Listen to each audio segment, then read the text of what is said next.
ஓம் சாய்ராம். ஸ்ரீ சாயிபாபாவின் சாசனாமிருத திருமொழிகள் என்ற புத்தகத்தை பூஜ்ய ஸ்ரீ நரசிம்ம சுவாமிஜி அவர்கள் தொகுத்து வழங்கியுள்ளார். அதிலிருந்து துரதிருஷ்டமான பொருள் என்ற தலைப்பில் ஸ்ரீ நரசிம்ம சுவாமிஜி எழுதியுள்ளதை கேட்கலாம்.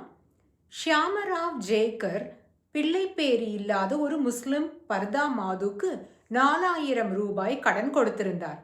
பணம் திரும்ப தரப்படவில்லை. நான் சென்று பணத்தை கேட்கலாமா என ஜெயக்கர் ஸ்ரீ சாயிபாபாவை கேட்டார்.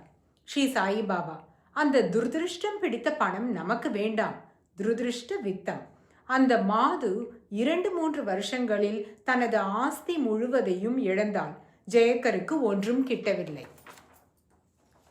அடுத்தது ஏழ்மை. ஃபகீர் அவ்க்லா பாதுஷா. ஸ்ரீ சாயிபாபா கூறியது, மிக உயர்ந்த செல்வம் ஏழ்மையே.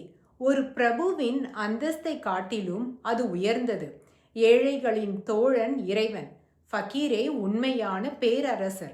துறவு தன்மை அழிவதில்லை, ஆனால் சாம்ராஜ்யம் விரைவில் மறைகிறது. திருவருள் என்ற தலைப்பில் ஸ்ரீ சாயிபாபா, இறைவன் திருவருளில் மக்கள் பூரண விசுவாசம் வைக்க வேண்டும். உணவு உடை பற்றி கவலைப்பட்டு கொண்டிருக்க கூடாது. உங்கள் வாழ்க்கையை இவற்றில் விரயமாக்கி விடாதீர்கள்.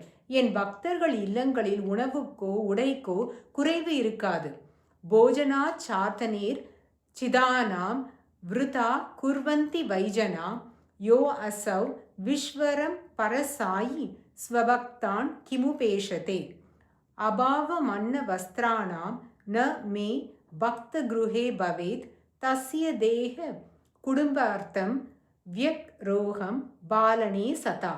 கவனிக்க, மத்தேயு ஆகமம் அதிகாரம் 6:25.